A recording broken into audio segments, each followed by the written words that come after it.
Энэ кино ногоон түгийн тухай юм.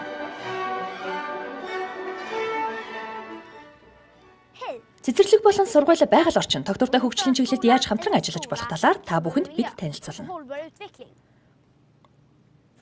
Яагаад гэвэл бидэнд өөр зам байхгүй. Насанд хүрсэн хүмүүс ч үүнийг мэдэж байх хэрэгтэй. Агарын бохирдол, хог, хаягдал. Бид ямар нэгэн зүйл хийх ёстой. Бид бүгдээрээ. Хүн бүхэн энэ тухай мэддэг байх гэж би бодож байна. Гэвч энэ амаргүй. Хүн хэцүү ажил. Тийм биш гэж юу? Тийм ч учраас бид хоёр ногоон туг гэж юу болох талаар ярих гэж байна. Энэ маш энгийн. Биднийг сонсоод үзтээ. Ногоон туг гэдэг бол хэрэгсэл бөгөөд батламж юм. Та байгаль орчны чиглэлээр зохион байгуулагдсан төлөвлөсөн арга барилаар ажиллана. Шведийн олон цэцэрлэг болон сургуулиуд хийдэг шиг дэлхийн бусад оронд ч бас адилхан хийн. Хүн бүхэн сурагчид, багш нар, сургуулийн удирдлагууд бүгд. Хамгийн гол нь сурагчид.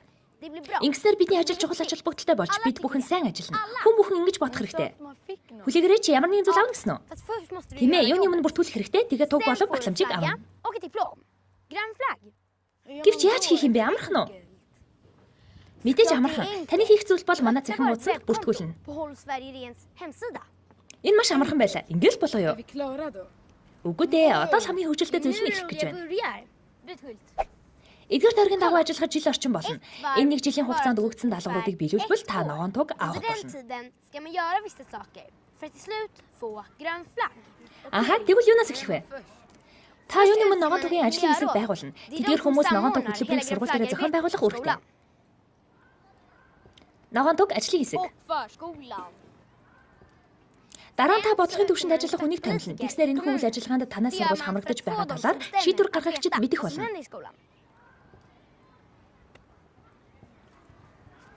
Үүний дараа яах вэ?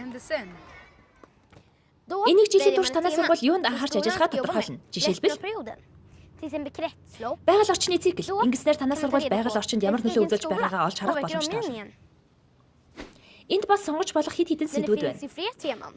Байгаль орчны цикл, цаг агаар ба эрчим хүч, хэрэглээ, эрүүл мэнд ба амьдралын хэв маяг.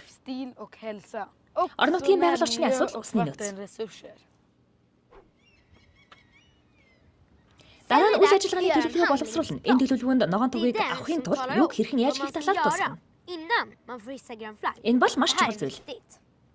Төлөвлөгөөнд зорилго тухайн зорилгодоо хүрэх үйл ажиллагаанууд болон байгаль орчноо хамгаалахад бусдад хэрхэн нөлөөлөх талаар тусгана. Энэ бол хамгийн чухал хэсэг юм.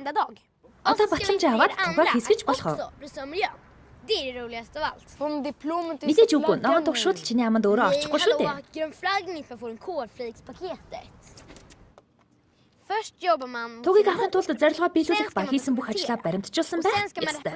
Дараа нь хийсэн ажлынхаа тайлбар Шведийн цэвэрхэн байшин байгууллагад хүргүүлэх ба тус байгууллага ногоон туг авах болцол хамсан эсгийг шийдвэрлэдэг. Хүргүүлээрэй. Хэрвээ ногоон тугийн батламжийг өгөхгүй байхаар шийдвэр гаргавал яах вэ? Тэгвэл дахиад зүг хийх хэрэгтэй. Яг л бид сургуультай хийдэг шиг.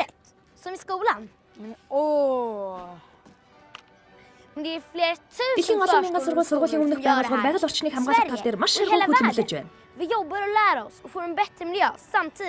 Бид нар зорилтоо биелүүлээд ногоон тугаа өргөн хүн бүртээ бид өөрчлөлт хийсэн гэдгийг харуулж болох уу?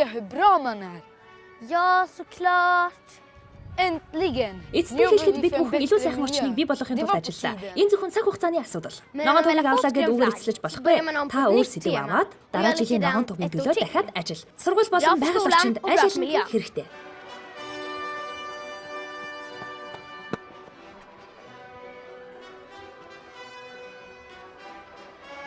Ямар гоё юм бэ?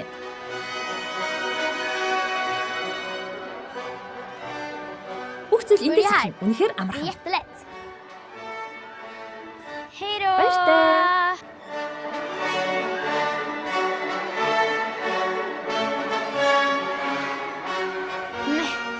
Kolla här.